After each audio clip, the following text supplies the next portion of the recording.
Prime Minister. It's Donald Trump's first face-to-face talk with a head of state since becoming president-elect, I should say, head of government, as far as the Prime Minister of Japan is concerned. Our chief national security correspondent, Jim Sciutto, is joining us now. Jim, Trump's meeting with Shinzo Abe followed a flurry of other meetings he's had. He's trying to build his national security team, which supposedly is priority number one.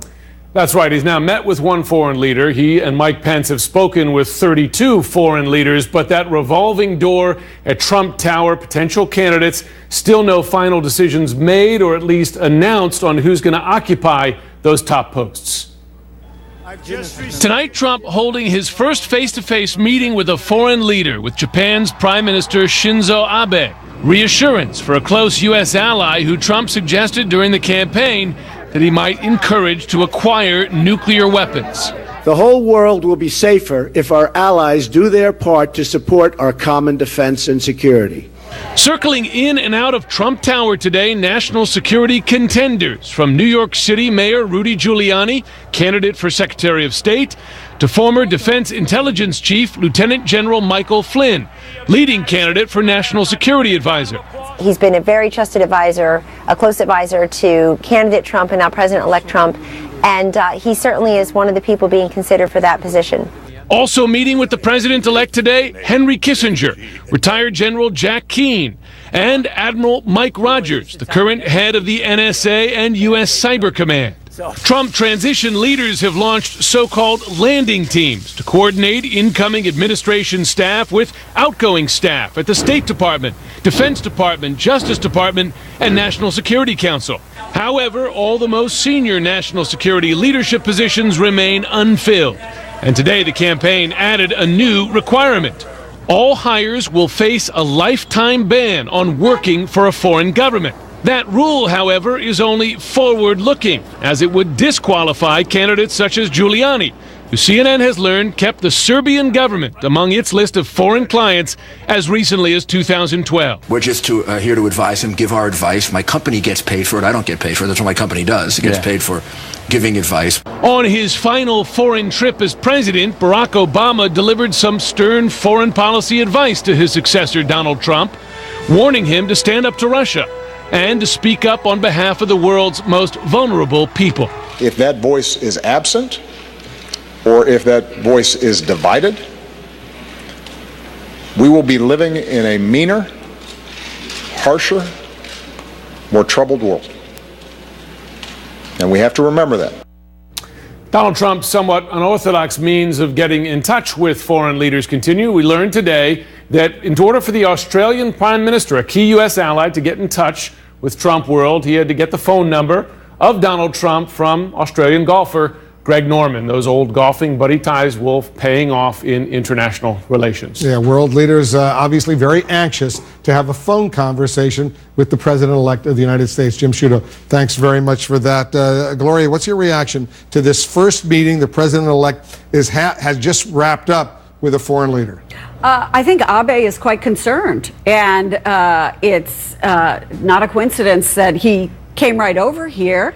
I think what he heard during the campaign was probably alarming to him and to the people in his country, that Donald Trump thought that they should acquire a nuclear weapon just to make sure that they remain safe.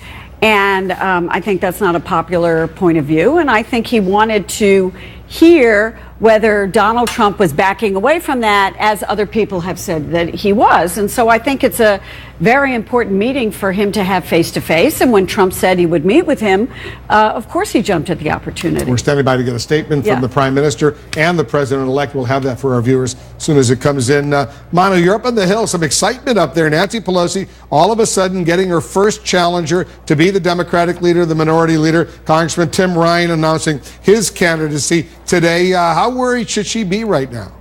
Well, she is a heavy favorite, Wolf, in order to get reelected as the House Democratic leader. But I can tell you, I spent the day talking to a lot of Democratic House members, and there's a lot of anxiety in the ranks. A lot of Democrats are not sure that there is a clear path forward back to the majority, including some of Pelosi's own allies, like Congressman G.K. Butterfield, head of the Congressional Black Caucus, told me today that Pelosi needs to actually lay out a plan in order to get back into the House majority. And other more younger members believe that it's maybe time for some fresh blood atop the ranks, and that's one reason why that Tim Ryan is mounting this challenge against her. So the one thing that Ryan may have going for him is that this November 30th leadership election, Wolf, is done by a secret ballot, so folks can vote their will and they may not face repercussions from Nancy Pelosi, but she has raised so much money for a lot of her colleagues and has a lot of loyalty, so it'll be very difficult to unseat her. But it just shows how much anxiety there is right now within the ranks. But if you keep losing year after year after year, no matter how much money you raise, what good is it if you're going to simply be in the minority as opposed to the majority?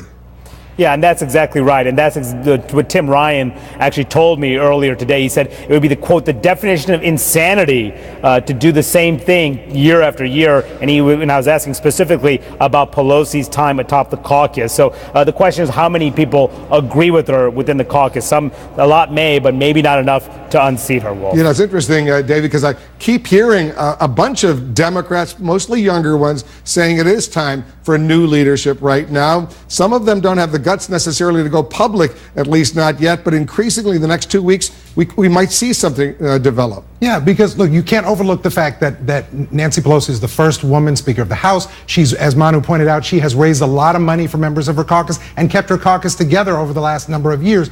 But when you look at what's happened to Democrats in the House in 2010, 2014, 2016, you can understand why members of the caucus are saying we just need to change things up. Yeah, that's what are you hearing? They're also concerned about the economic issues, the geographic diversity of the party. There's a lot of power centered in California and New York right now in the House of Representatives, and Democrats looked at the really astounding losses for Hillary Clinton in the upper Midwest, and they want to do something about that. They want the party to start listening to those voices in the middle of the country.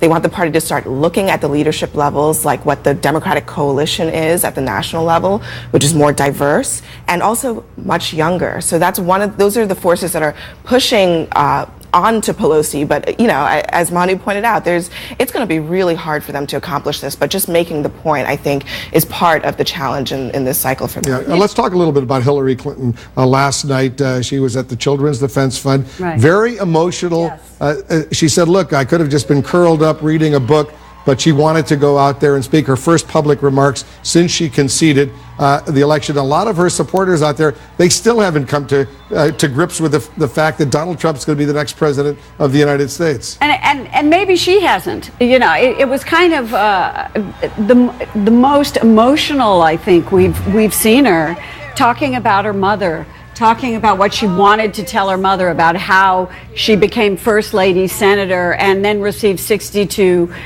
million votes. She allowed people to see that she was somebody who wanted to just sit in her house and never come out again and curl up with a book and shut it all out. And that was such a human response. I mean, which one of us wouldn't want to do that, having run this kind of a campaign for the last 2 years? We don't know what Hillary Clinton is going to do in her future. We don't know where that's going to lead. But the fact that she came out and gave this speech last night and let us into how disappointed she is, I think was kind of a moving moment. Whether you like Hillary Clinton or you don't like Hillary Clinton, it was an emotional moment for her that we really haven't seen. Yeah, she failed to break that glass ceiling 8 years ago.